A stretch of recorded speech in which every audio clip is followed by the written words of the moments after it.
classificação está lá a síndrome mielodisplásica. Então, esses dois nomes vão se mesclar, tá? Não se sintam fora de moda se um dia vocês falarem síndrome mielodisplásica, a gente continua falando isso no dia a dia. Essa vai ser a nossa agenda de hoje. É claro que eu vou dar um enfoque maior para o diagnóstico laboratorial, e nas considerações finais a gente vai fazer um resumo aí do que eu penso, continuo pensando, mesmo depois desses anos todos, décadas, na verdade, atendendo o paciente com síndrome mielodisplásica, fazendo diagnóstico de síndrome mielodisplásica ou neoplasia mielodisplásica. Então, como ela é definida, né? Ela é definida como um grupo heterogêneo de neoplasias hematológicas caracterizadas por citopenia, e essa citopenia se deve a uma hematopoese ineficaz, displasias celulares e risco de progressão para a leucemia mieloide aguda. É claro que vocês sabem, ela é uma normalidade da célula-tronco hematopoética e ela tem uma diversidade de manifestações fenotípicas. Vai daí a grande dificuldade diagnóstica da neoplasia mielodisplásica. Historicamente, já lá em 1938, se observava algumas anemias que eram dependentes, na verdade, eu nem sei se eram dependentes de transfusão, como que era a transfusão naquela época, né? Mas eram anemias crônicas, refratárias a vários tratamentos.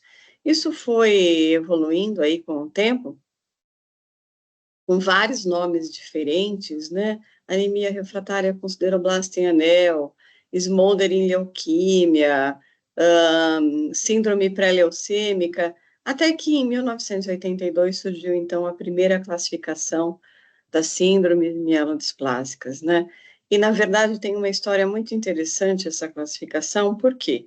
Porque foi feita pelo mesmo grupo que fez a classificação FAB das LMAs. O que aconteceu? Alguns anos antes de 1982, esse grupo, liderado aí pelo Dr. Bennett, ele observou que tinham muitas LMAs que eles estavam classificando que tinham passado por uma fase crônica. Então, esses pacientes tinham ali uma anemia, ou uma neutropenia, ou uma plaquetopenia, até que chegaram ao quadro de leucemia mieloide aguda. Então, foi assim que começou a história da classificação das síndromes mielodisplásicas. A incidência, a gente pode ver que ela já é uma doença muito reconhecida como uma doença relativamente frequente. Os bancos de dados mais robustos que nós temos são europeus e americanos, então, citando aqui americano, nós temos aí uma incidência de 4 casos por 100 mil habitantes por ano, né? Isso dá aí 20 mil novos casos anualmente, nesse dado aqui relativamente recente, de 2014 a 2018. Lá nos Estados Unidos, a idade média é de 77 anos no momento do diagnóstico e menos de 10% tem menos de 50 anos. Aqui no Brasil, essa idade média, em alguns levantamentos, ela é um pouco menor. E a gente vê aqui nesse gráfico, nessa curva, que a incidência ela realmente aumenta muito após os 60 anos, e mais ainda após os 80 anos, né? Então, após os 80 anos, você pode chegar a uma incidência anual aí de 58 casos em 100 habitantes. Fisiopatologia, falando assim de uma forma bastante superficial, né? Nós temos aqui a stem cell normal, e essa stem cell, ela sofre alguma mutação, geralmente mutação aqui de RNA splicing, de DNA metilação, e nós temos então o primeiro evento clonal, né, podemos chamar assim, e passamos a ter a stem cell mielodisplásica, né? A partir daí, então, nós passamos a ter as manifestações dessa doença, que em alguns pacientes é só uma citopenia, outros 2, outras 3, outros aumento de blasto. Como que isso vai evoluindo? Vai evoluindo porque você vai tendo mutações, novas mutações, de diversos tipos, né, comprometendo cromatina, ou sinais de transdução, o TP53, aí a doença mais agressiva e uma fase já de transformação para LMA, né? Então, esse é o histórico, e nós sabemos, então, que nós temos um primeiro evento durante a doença, lá no início da doença, e depois novos eventos. Ainda falando um pouco, bastante superficialmente da fisiopatologia, nós sabemos que dependendo da alteração da via que está comprometida, você pode ter uma vantagem de proliferação, ou ainda, dependendo das alterações que se tem, você pode ter alteração de diferenciação, né? Então, nós temos a explicação aqui do porquê que na mielodisplasia, muitas vezes, na maioria das vezes, aliás, a medula óssea, ela é hipercelular. Então, você tem um sangue periférico pobre, com a medula óssea hipercelular, porque tem vias aqui ativadas que vão levar a uma vantagem de proliferação. Além disso, você tem alguns genes que estão comprometidos e que levam a um prejuízo da diferenciação dessas células. Bom, falando de critérios diagnósticos, né? Então, essa aqui é uma publicação de 2007 que eu gosto muito de citar e que, mesmo intuitivamente, na clínica, a gente acaba usando esses critérios diagnósticos, né?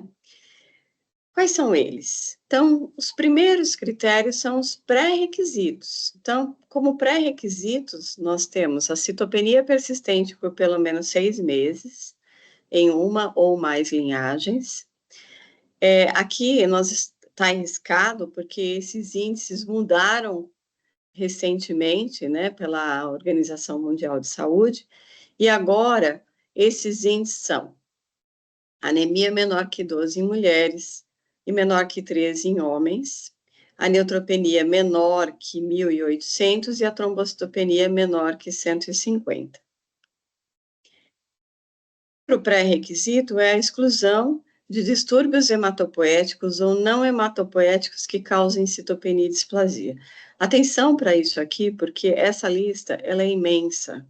Então, eu costumo dizer que, na verdade, o grande desafio na anamnese de um paciente com hipótese de síndrome mielosplásica está exatamente aqui, né? Então, muitas vezes, o paciente é encaminhado já com selo de que ele tem uma síndrome mielosplásica, e quando nós fazemos uma anamnese clínica, laboratorial, mais detalhada, nós vemos que não, que ele tem uma outra doença que leva a citopenia e displasia celular.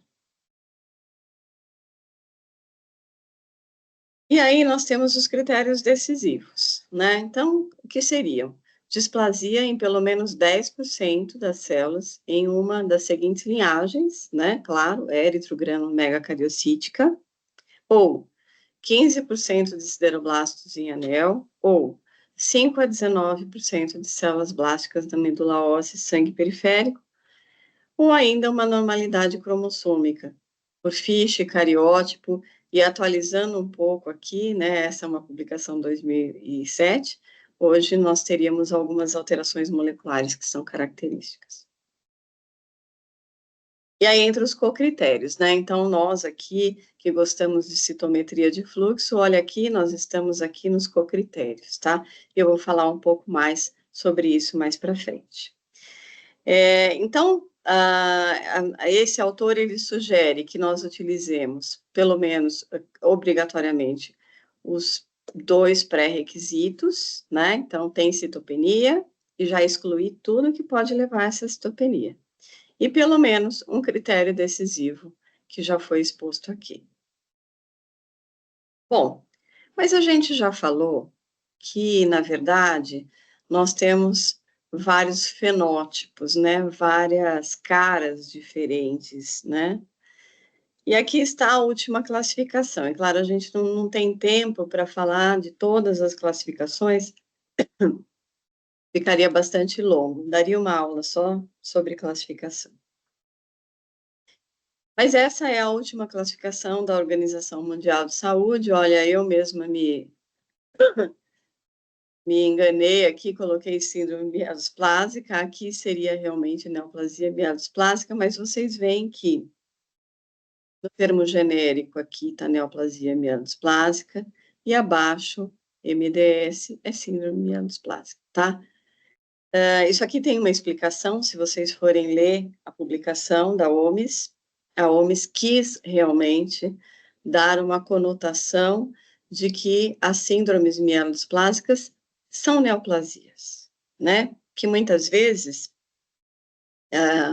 não se tem muito esse conceito. Então, é por isso que aqui, no título, está neoplasia mielosplásica. E entre parênteses, síndrome mielosplásica. Muito bem, então a OMS ela dividiu em dois grandes grupos, as SMDs com anormalidades genéticas e as SMDs definidas morfologicamente.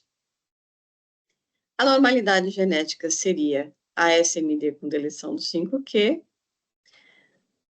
a SMD com pouco blasto e a mutação do SF3B1. Ah, Beth, mas eu não tenho SF3B1 no meu serviço. É aceitável que se você tiver mais que 15% de sideroblasto em anel, esse paciente entra nessa classificação aqui, pouco blasto, com sideroblasto em anel, enfim. E a SMD com a inativação do TP53 bialélico. Então, esse é o grande grupo aí das anormalidades genéticas. Daí nós vamos para as anormalidades morfológicas.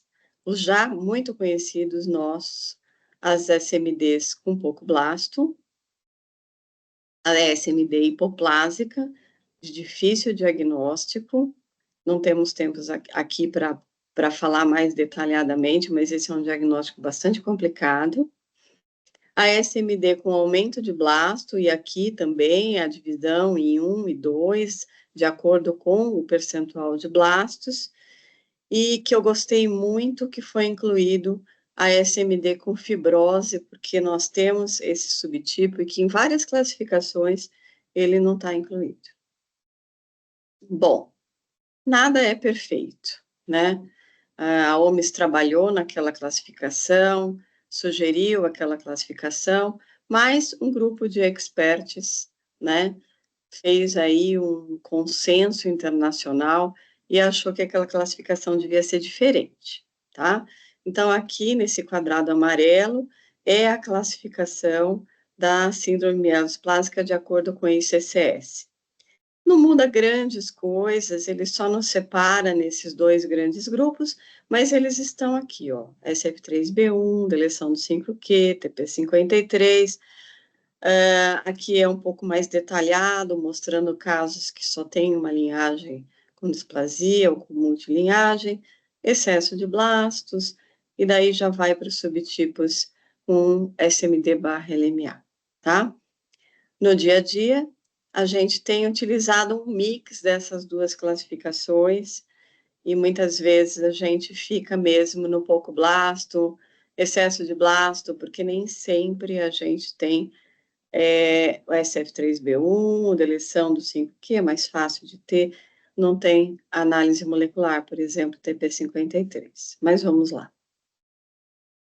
Bom, então, vocês devem imaginar que se eu tenho vários tipos, né, eu tenho os tipos que tem pouco blasto, eu tenho tipo que só tem sideroblasto em anel e não tem, também tem pouco blasto, mas eu tenho aqueles tipos que tem muito blasto, que tem TP53, que tem cariótipo complexo. Então, é natural vocês imaginarem que esses pacientes eles vão ter evoluções diferentes, né? Então, ao longo do tempo, houve um esforço muito grande por se elaborar sistemas de score.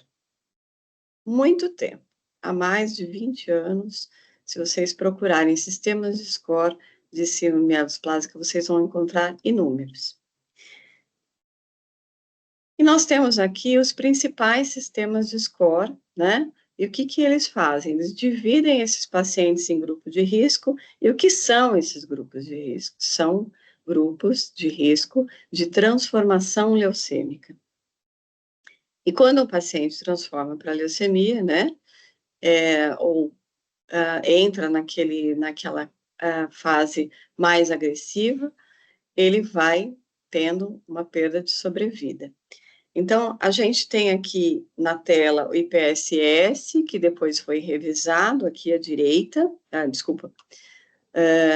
isso mesmo, aqui à direita o IPSS-R, que foi o IPSS revisado, que usa características muito fáceis de se ter na clínica, que é porcentagem de blastos, hemoglobina, plaqueta, neutrófilo e a citogenética, né? Então, eu sei que em lugares mais distantes, às vezes não tem citogenética, mas sei que hoje já é mais amplamente utilizado, mais fácil de utilizar. Esse sistema de score, ele subdivide os pacientes em muito baixo risco, baixo, intermediário, alto risco e muito alto risco, né? E aí vocês vão vendo aqui, de acordo com o risco, o impacto na sobrevida desses pacientes. Começa aqui com 8,8 anos até 0,8 anos, né? Então, menos de um ano. Esse é um outro sistema de score, só para dizer para vocês que é um mix desse, com a necessidade transfusional do paciente, e, mais recentemente, o score molecular, né? Então, é utilizado algumas das características que a gente já comentou aqui, mas é utilizado também as alterações moleculares que esse paciente tem.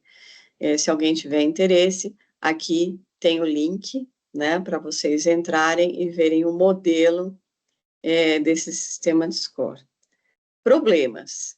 Nós não temos realmente, né, poucos serviços no Brasil têm condições de aplicar esse sistema de score ainda.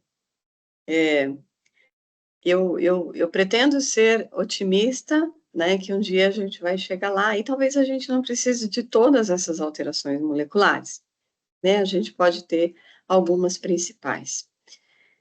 É importante a gente caminhar para isso? Olha, é importante. Por quê? Porque na clínica a gente vê pacientes que foram classificados como baixo risco e depois apresentam uma evolução surpreendentemente desfavorável. Então, muito provavelmente, esses pacientes tinham alguma alteração molecular que conferiu a ele essa evolução desfavorável. Então, se a gente puder caminhar para esse modelo molecular, será ótimo. Para complicar um pouquinho mais, então, além de a gente ter aquela classificação toda que eu já apresentei para vocês, a gente ainda tem um espectro de alterações hematopoéticas que podem preceder a SMD, ou não, né? Que são essas entidades aqui. Então, por exemplo, a gente tem a citopenia idiopática de significado indeterminado. Ela não tem nenhuma dessas características, mutação, anormalidade citogenética, displasia, mas já tem citopenia. Aqui a gente tem um quadro que só tem displasia. Aqui a gente tem um quadro que tem alterações mutacionais e citogenéticas e não tem displasia e citopenia. Aqui a gente tem citopenia clonal, então a gente sabe que tem aqui alterações, não tem displasia. E a gente tem a SMD, né, que a gente está falando até agora. Então, só para vocês verem que na clínica, às vezes, a gente se depara com essas situações aqui, que é um paciente que ainda não é uma SMD propriamente dita. Pode ser que evolua. Vamos lá, vamos chegar aqui na nossa parte, né? Bom, então a gente já sabe que nós temos um paciente com citopenias, né? Então ele tem uma anemia, uma neutropenia, plaquetopenia, ou uma, ou outra, ou todas. E aí, o que nós temos que ver aqui no sangue periférico, essa primeira linha? Eu diria que aqui no sangue periférico, as alterações mais frequentes são os neutrófilos hipogranulares e as hipossegmentações de neutrófilo, as formas pelgueroides, e na série vermelha nós temos, claro, a hipocromia, mas essa macrocitose ovalocítica, ela é bastante característica desses pacientes. Já na linha de baixo, a gente tem as alterações relacionadas na medula óssea. Então, aqui a gente tem os eritroblastos multinucleados, então, os eritroblastos muito grandes e multinucleados. É claro que aqui nós pegamos uma displasia muito intensa, né? Na segunda figura, nós temos uma figura de mitose, que nesses pacientes é mais frequente, e figuras megaloblastoides. Aqui um eritroblasto muito displásico, né? Com aqui um nucleação muito anômala, com a coisa satélite aqui. Ainda na série vermelha, a figura do sideroblasto em anel, em que nós temos, pela coloração de Pearce, essa distribuição dos pigmentos de ferro em torno do núcleo, né? Então, só lembrando, se nós tivermos mais que 5 desses pontos, ou uma superfície ocupando mais que 1/3 da circunferência do núcleo, é definido como sideroblasto em anel. Então, aqui um caso com muito sideroblasto em anel. Blastos, né? Então, aqui, bem característicos, com um nucleolo, novamente blasto. E aqui, os megacariócitos, né, que na síndrome mielosplásica são muito alterados. Então, aqui nós temos o predomínio de formas mononucleadas, né, então, certamente essas formas são um pouco menores e mononucleadas. Nessa figura, uma figura muito emblemática, né, porque nós temos aqui um pseudopelgar, né, então um núcleo já mais maduro e que não se segmentou. Isso confere a ele um assincronismo maturativo, né? Então, a figura aqui do pseudopelgar, e aqui uma figura de um megacariócito muito alterado, com um nucleolo, então uma figura de um megacarioblasto. Biópsia é sempre mais difícil, né? Um departamento mais do patologista, mas aqui mostrando células com características mais imaturas no centro, né? E não na região paratrabecular da medula óssea, e aqui também na biópsia, agrupamentos de megacariócito. Como eu disse para vocês, nós temos anormalidades citogenéticas e moleculares que são mais características de SMD, estão mais relacionadas, né? Então, vai do cariótipo complexo, a deleção do 5q, a monossomia do 7, que são as alterações mais frequentes, e aqui, mais abaixo, alterações que a gente vê, não tão frequentes, mas que a gente vê. E essas alterações moleculares também bastante frequentes em SMD. Aqui mostrando a deleção do cromossomo 7, né, que na SMD confere um pior prognóstico. E agora nós vamos chegar lá. Então, dentro de tudo isso que eu falei, né, qual que é o papel da citometria no diagnóstico da SMD? Então, essa daqui é a nossa microagenda aqui, que a gente vai falar, né?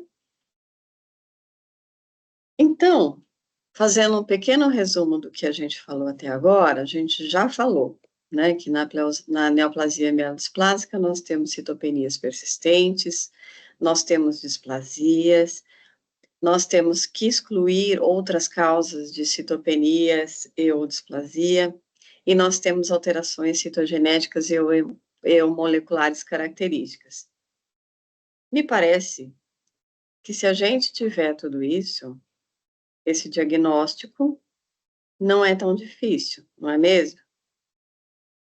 Então, aqui mostrando várias das alterações que eu já mostrei para vocês, só que muitas vezes a gente não tem, né? E também a gente ficou na dúvida se era sideroblasto em anel, que tinha menos que 15%, também não tinha alteração somática do SF3B1. E também eu falei, não, então vamos fazer análise molecular para ver se a gente vê alguma alteração específica, mais relacionada, também não tem.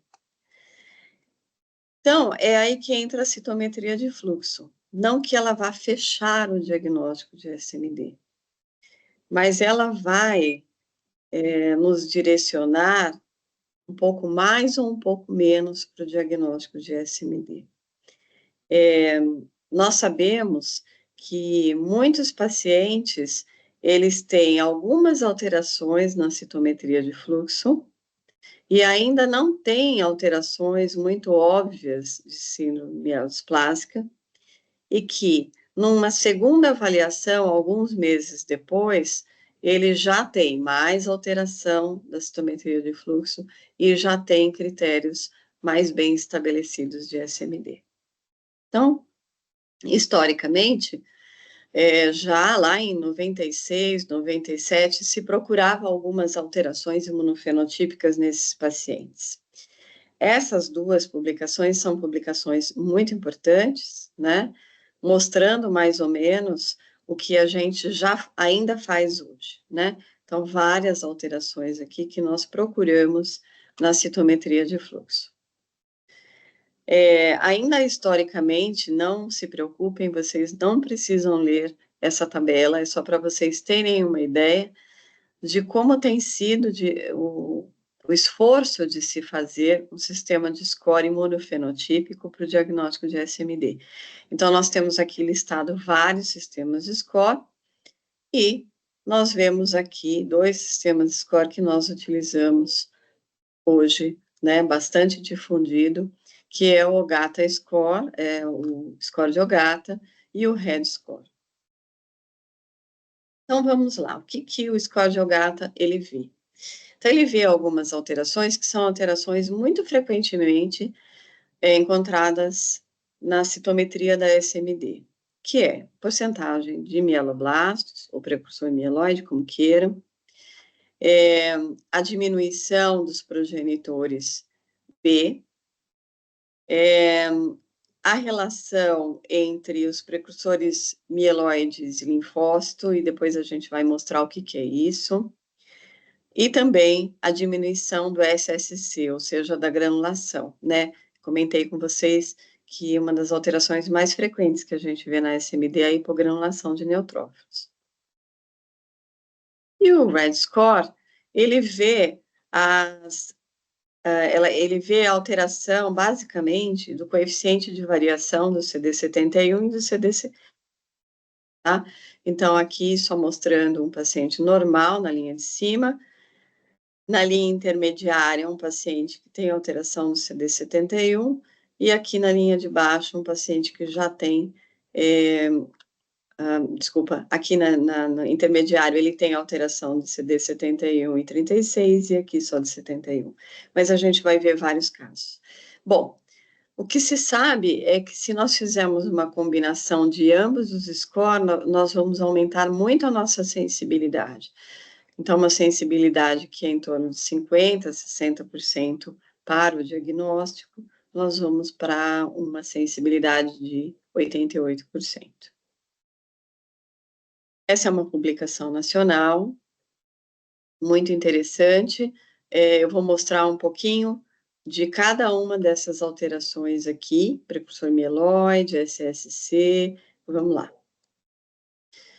Então, aqui, no precursor mieloide, eu já havia comentado com vocês que no score de Ogata, ele faz uma razão, né, entre linfócito e precursor mieloide. Por que que ele faz essa razão? Porque aqui está o precursor normal, né? Então, ele plota aqui abaixo do neutrófilo. E na SMD, ele pode plotar mais para baixo, um 45 mais baixo do que o habitual, mais fraco do que o habitual, ou ele plota mais, com um 45 mais forte, mais perto do linfócito. Então, quanto mais longe do linfócito, quanto mais perto do linfócito, isso pontua no score de Ogata. Além disso, o precursor mieloide, na SMD, ele pode ter várias alterações, como, por exemplo, a expressão do 7. ou ausência de expressão de alguns mieloides, como 33 e 13, ou ainda uma expressão heterogênea e mais fraca de CD38, que no precursor normal, o 38, como nós sabemos, ele é forte, né? Na série granulocítica. Na série granulocítica, a gente tem várias alterações. Então, para vocês terem uma ideia, aqui são as curvas de maturação granulocítica clássicas, absolutamente normais, né? Fazendo-se aqui 13 com 16, 11B com 16, 13 com 11B. E na SMD, vocês podem ver aqui curvas bastante anômalas, né? Essa daqui, por exemplo, muito interessante, você tem o imaturo, parece que a curva interrompe, e depois você tem aqui os maduros, né? Então, curvas bastante alteradas, e além disso, a série granulocítica pode ter alterações de expressões bastante características da SMD, como, por exemplo, a diminuição ou perda do CD10, então aqui o normal, e aqui um paciente com SMD, aqui mostrando o CD15 mais ou menos com a mesma intensidade do normal, mas com SSC muito baixo. Aqui a expressão do CD56, nesses dois gráficos, só que aqui está com SSC, aqui está com 45, mas expressão do 56 no neutrófilo. Aqui a análise da granulação, né? Então, a diminuição do SSC, que, na verdade, aqui visualmente a gente vê que é diferente. Aqui um paciente normal, esse é um SS normal, e aqui um SS bastante baixo do paciente com SMD, e aqui o cálculo, né, do SSC, que quando menor que 6, pontua para o gata. Na série eritrocítica, nós temos aqui uma maturação absolutamente normal, na curva aqui do 71 com 105, e aqui num paciente com SMD bastante alterada. Além disso, o coeficiente de variação do CD71 aqui num paciente com SMD, um coeficiente de variação bastante alterado, né? Mais amplo do que num paciente normal. E os monócitos, depois a gente vai ver com mais atenção, aqui mostrando monócitos com expressão do CD56. Bom, então, muito interessante esse trabalho, porque ele mostra as principais alterações aí que a gente procura. E mais recentemente, então, essa publicação do Leuquimia Net, procurando, então, padronizar todas as alterações que a gente deve procurar na citometria de fluxo. Então, precursor mieloide, a gente vai repetir algumas coisas, mas aqui na linha de baixo, toda essa linha de baixo é normal, e aqui em cima é SMD, então precursor de SMD expressando 56, expressando 7, uma praticamente perda de expressão do CD38, observem aqui o precursor normal, né? Então, essas alterações bastante conhecidas. Outra coisa interessante, vejam aqui na SMD, o locus aqui do CD19, né, do precursor do progenitor B, e aqui no normal, então aqui uma diminuição muito acentuada. Caminhando mais, novamente, falando da maturação, então aqui no leuquimia eles apresentaram novamente as curvas de maturação normal, e aqui eles, no primeiro gráfico, na verdade, eles estão mostrando um neutrófilo que, série granulocítica, que é alterada com expressão do CD56, eles até colocaram aqui o linfócito CD56 para a gente comparar. O segundo, aqui, um gráfico de maturação bastante anômalo no 11B e CD16, e olha que interessante, aqui no 13 com 16, a gente vê uma curva maturativa muito alterada e quase nada de expressão do CD16, o que pode corresponder a um clone HPN, né? Então, a gente sabe que alguns pacientes de SMD podem ter pequenos clones HPN. Na série eritrocítica, então, a gente vai repetir alguns padrões que a gente já mostrou.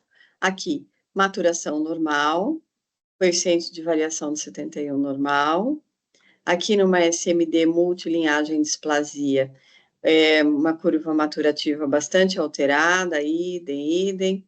Aqui, nem tanto alterado, mas já alguma alteração de 71. E, por fim, aqui, numa multilinhagem displasia com sideroblasto em anel, curvas maturativas muito alteradas e coeficiente de variação do CD71 bastante alterado. Monócito. Monócito, a grande dor de cabeça aí de quem faz morfologia e faz citometria, né? Uma das principais características aí de monócito que se tem estudado são, principalmente, a predominância de monócitos clássicos na leucemia mielomonocítica crônica, né? Então, mas você não está falando de síndrome anaplásica? É que a leucemia mielomonocítica crônica, ela está lá classificada como SMD/SMP, ou NMD/NMP, como queira. E aqui a gente tem, então, um paciente normal, uma distribuição, um paciente com LMMC, em que você tem 97% de monócitos clássicos, que são esses monócitos que são 14 e não são 16. Aqui nós temos um paciente normal, com uma predominância que tem 82% de monócitos clássicos, mas não chega a esse nível, um pouco de intermediário e um pouco de não clássico.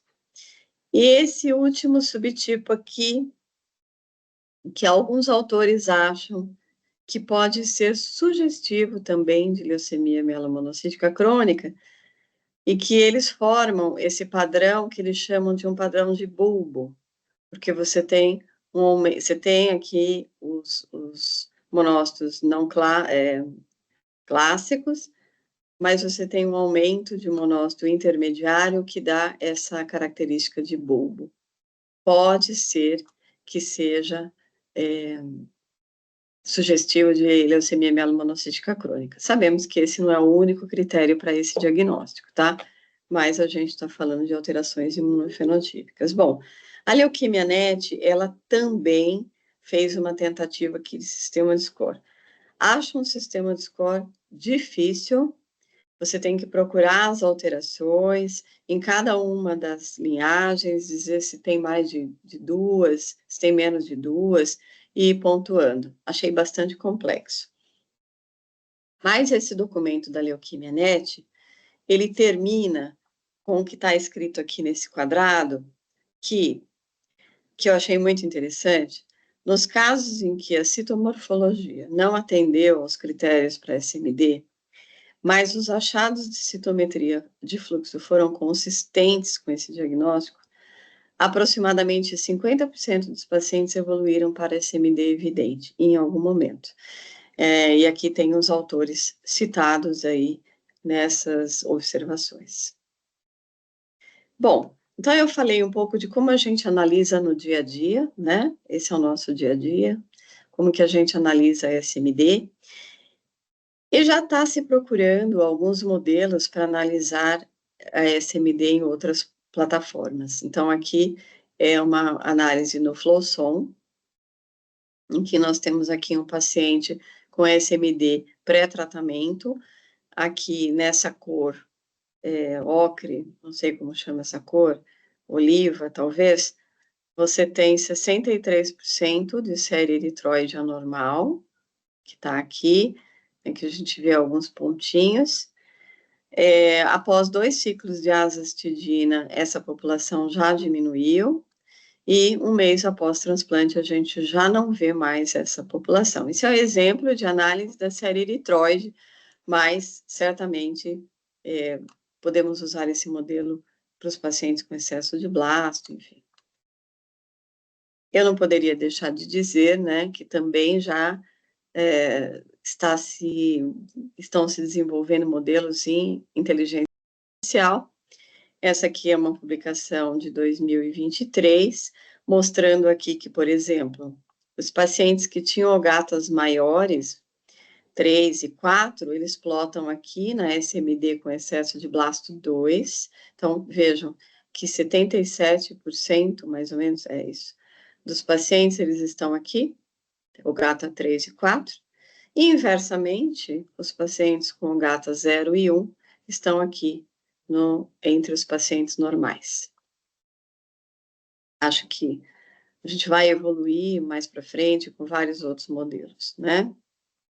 E queria, já quase no nosso final, mostrar um caso, né, que ilustra muito bem a evolução de um caso com síndrome mielosplásica. Então, essa é uma paciente com 78 anos, com pancitopenia, que em abril de 2023 ela tinha em torno de 2% de blastos, mieloides, aqui 33 positivo.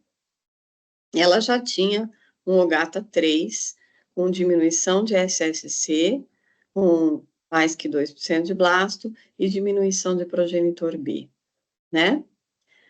Em outubro de 2023, então, 6 meses depois, ela evoluiu aqui para 18% de blasto, mieloblasto, o SSC dela caiu ainda mais, 3,88, e desapareceram totalmente os progenitores B aqui, 0 de progenitor B, tá? Curvas de maturação que eu mostrei para vocês, ela tinha curvas de maturação muito próximas do normal, né? Bem próximas do normal. Esse é o traçado que a gente está habituado a ver em pacientes normais. Em outubro, vejam as curvas de maturação dela absolutamente anômalas. E os blastos. Então, ela já tinha os blastinhos, que eles já eram alterados, 38 era um pouco mais baixo do que o normal, já tinha uma expressão de 7, né? O que aconteceu aqui, 6 meses depois, o 38 não era mais expresso, e claro, o CD7 mais evidente, mas o cluster também era maior. Então, vocês viram aqui a evolução, né, de uma paciente após 6 meses, né? Claro que ela já tinha um OGATA lá de 3, provavelmente na citomorfologia ela já tinha algumas alterações, mas a gente viu aqui a franca evolução dessa paciente. Bom, aqui eu vou passar muito rapidamente, porque nós estamos no meio que a gente sabe que a citometria de fluxo mostra alterações importantes na síndrome mielosplásica, né? Mas é só para que não seja uma lenda urbana, né? Ah, estou fazendo citometria para SMD, para NMD. Então, o que fala o NCCN? Que esse é um teste adicional, tá? Eles até colocam como fazer, é um documento bem interessante para quem tiver interesse, eles colocam várias dessas análises que a gente mostrou aqui. E que a OMS 2022 fala, que eu gosto muito, na verdade, ela dá muito valor para o exame microscópico, tanto de medula óssea quanto de sangue, juntamente com as outras análises, cromossômica, mutação e monofenotípica. O Leuquimia Net, que foi toda essa documentação que eu mostrei para vocês, eles também falam, né, das análises todas integradas, incluindo a citometria de fluxo. Então, para concluir, né, então aqui ainda esse grupo do Leuquimia Net, eles fizeram um fluxograma, né, do paciente com uma possível SMD. Então, o paciente que tem citopenia, o que você deve fazer?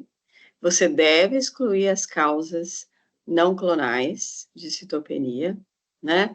Então, eles falam, olha, história, laboratório. Você deve excluir outras neoplasias hematológicas, né? Então, esse paciente pode ter uma mielofibrose, ele pode ter uma aplasia, né? Então, você deve excluir outras entidades hematológicas que cursam com citopenia e displasia. Depois que você fez isso, né? Então, não é. Eu vou para a medula mesmo, tá? Então, vai fazer análise morfológica de sangue e medula, vai fazer a citometria de fluxo da medula. E, é claro, todo esse material, ele já vai estar colhido, né? Depois disso, então, ele é altamente suspeito de SMD, aí sim, você vai para uma análise mais direcionada, né, da genética molecular. Claro, a citogenética FISH é um clássico, tem que ter, a biópsia também está indicada nos pacientes, mas eu acho que o grande pulo do gato aqui é que você vai ter o material já colhido, tá, esse paciente é uma SMD. Eu vou para uma análise molecular, que a gente sabe que tem um custo alto, já direcionada. Então, acho esse fluxograma bastante interessante. E para terminar, então, eu gostaria de dizer para vocês que realmente as neoplasias mielodisplásicas são um desafio diagnóstico, sem dúvida nenhuma, e que eu acredito nisso, que você tem que ter uma integração tanto da anamnese clínica detalhada, como das técnicas laboratoriais que nós temos, que vai da citomorfologia do sangue, da medula, histologia, imunistoquímica da medula óssea, e vamos avançando, né? Citogenética, citometria de fluxo e a biologia molecular, usando-se, na minha opinião, aquele fluxograma que eu mostrei anteriormente. E aí, assim, para quem tem a esperança de que um dia a gente vai ter um único achado clínico ou laboratorial para fazer esse diagnóstico, esqueçam, não vamos ter, porque não é uma doença só. Então, ela tem expressões muito diferentes de acordo com o subtipo. Eu esqueci de colocar aqui, mas eu vou falar, muito cuidado quando vocês forem fazer o laudo, sabe, bater o martelo só porque o OGATA deu alterado.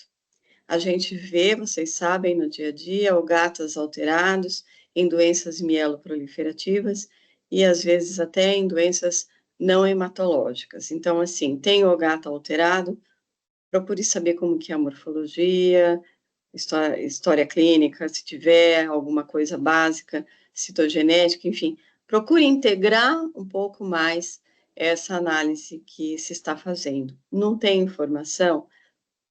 Não fecha o laudo como SMD. Coloca o OGATA, que pode estar associado à displasia daquelas séries, mas não fecha o diagnóstico com SMD, a não ser que você tenha uma integração das outras técnicas. Obrigada. Ah, sim. E eu tenho que agradecer, claro, toda a minha equipe, porque essa apresentação perderia muito sem a colaboração deles. Obrigada. Muito obrigado, Beth. Realmente, a gente está aqui sem palavras.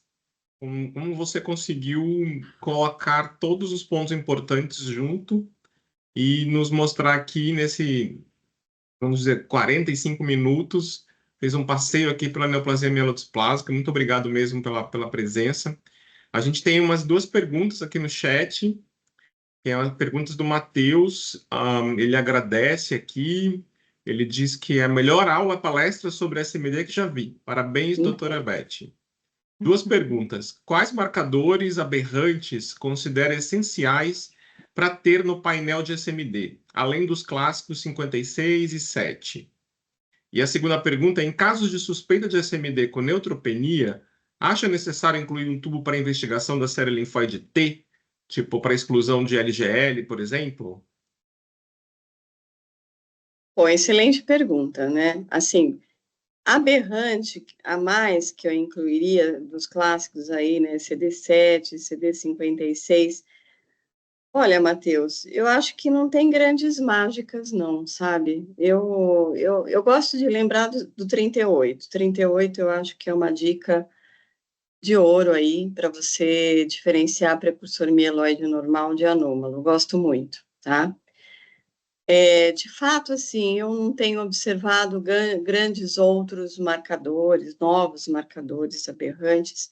Acho que eu ficaria nesses mesmos. Se você lembrar de algum, você põe aí no chat, porque aqui, para mim, eu acho que eu ficaria com esses mesmo, tá? De aberrante, né? Depois, aquelas perdas de expressão que eu mostrei, isso são clássicos. Quanto à pergunta do LGL, eu acho o seguinte, eu acho que você pode fazer essa análise aí que a gente mostrou aqui amplamente, né? Não achou nada, e daí você acha que essa neutropenia isolada pode ser TLGL, né? Uma doença TLGL, aí você faz a análise. É claro que se você tiver um painel muito amplo, isso daí vai ser preferencialmente em sangue periférico, né? Tem um painel muito amplo, talvez até você consiga fazer essa análise. Mas eu ficaria no clássico, tá? Não fechou, né? A citomorfologia não fechou, esse paciente não tem outra coisa, ele não tem nenhuma entidade não hematológica, né, que justifique essa neutropenia, porque às vezes a gente esquece, né? Aí sim, aí eu faria para LGL é útil, neutropenia isolada é útil. E uma outra coisa também, né, que daí já foge um pouco aqui do nosso assunto, neutropenia isolada, que o paciente não infecta, não tem nada, né? Não esquecer do FAI-A, FAI-B, né, que é o DUF null, né? Então, esses pacientes, eles têm uma tipagem eritrocitária que eles não têm o DUF, e eles têm uma neutropenia que eles nunca vão ter doença por causa disso. Então, excluiu todas as outras causas, fez o TLGL, não é SMD, não tem esplenomegalia, faz o DUF, tá? Porque se ele for, você pode dar alta para o paciente, se é um paciente que não tem doença.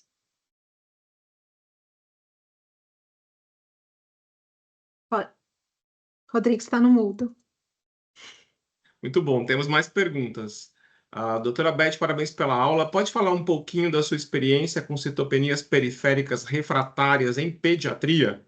Será que a citometria pode contribuir? Eu acho que entra mesmo dentro do mesmo escopo, né? Quer dizer, eu faço adulto, né? Eu não tenho experiência com pediatria, mas durante muitos anos eu participava das reuniões do Grupo Brasileiro de SMD infantil, né? Durante muito, muito, muito tempo mesmo. Eu colaborava como morfologista e como citometrista. Então, assim, nas citopenias refratárias da infância, né? Você pode ter as mesmas alterações aí que a gente mostrou aqui, tá? Exatamente as mesmas, né?